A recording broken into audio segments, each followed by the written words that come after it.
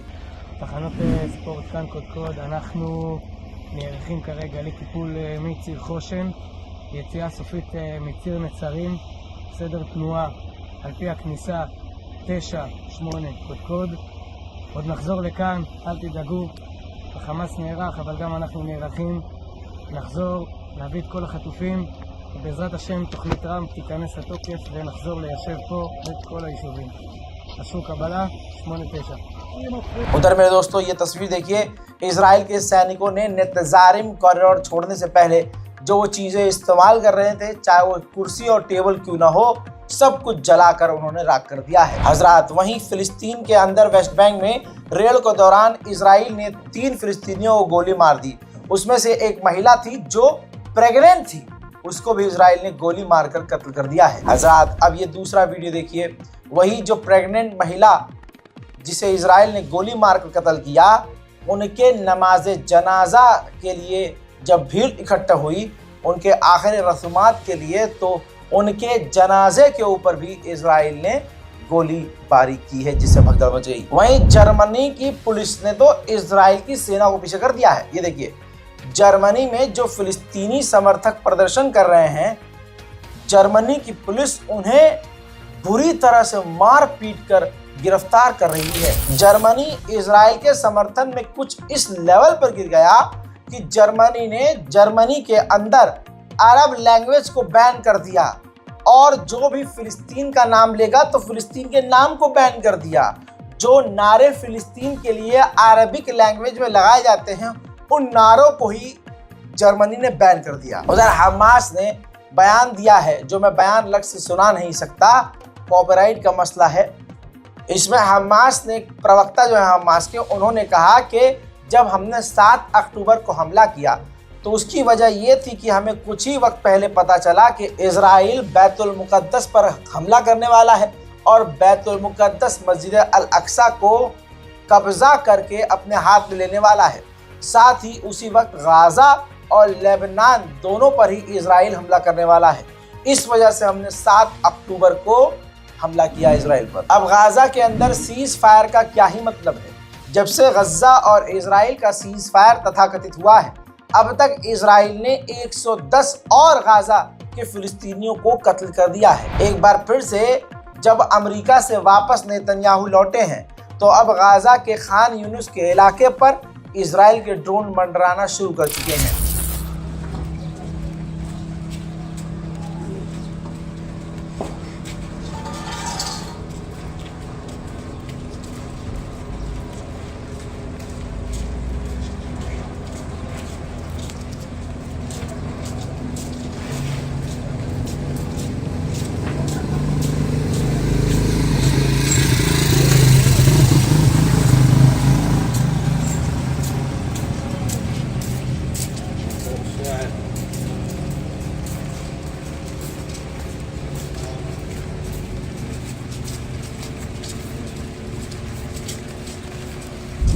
वहीं आपको याद होगा कि नेतन्याहू ने सऊदी अरब के मुंह पर तमाचा जड़ा था, ये कहते हुए कि 2 स्टेट सॉल्यूशन का मतलब ही नहीं है। अगर सऊदी अरब को फिलिस्तीन स्टेट चाहिए तो सऊदी अरब के पास बहुत ज़मीन है, अपने यहाँ फिलिस्तीनियों को लाकर बसाए और उस इलाके को फिलिस्तीन स्टेट घोषित कर दे।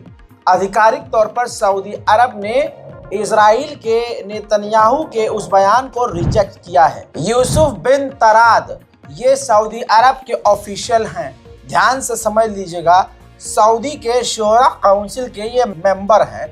यूसुफ बिन तराद अल सदऊन, इन्होंने अमेरिका और इजराइल दोनों को झकझोर दिया। इन्होंने कहा कि अगर डोनाल्ड ट्रंप हीरो बनना चाहते हैं पीस के और शांति के, तो उन्हें यहूदियों को अलास्का या कहीं और बसा देना चाहिए।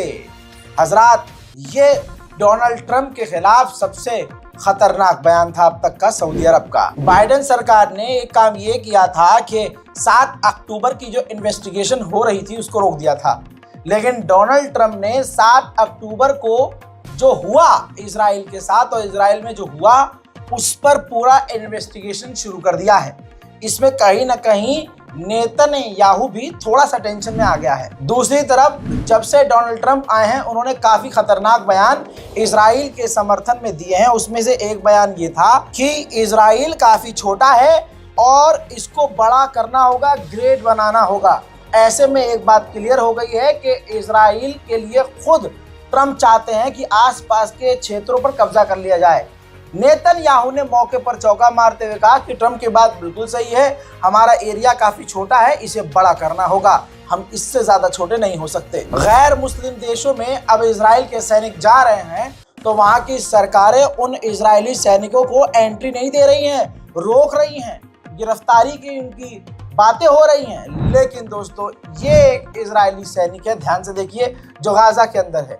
इसने गाजा के अंदर नरसंहार मचाया और अब ये देखिए यूएई में है, दुबई में है दोस्तों।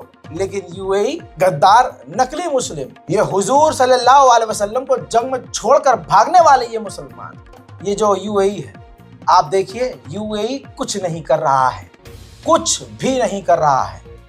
दोस्तों ये है अभी तक का सबसे बड़ा अपडेट। इस रिपोर्ट को शेयर कीजिए, इंतजार कीजिए मेरे अगले अपडेट का, जो ही थोड़ी देर में आपके सामने आने वाला है। जय हिंद।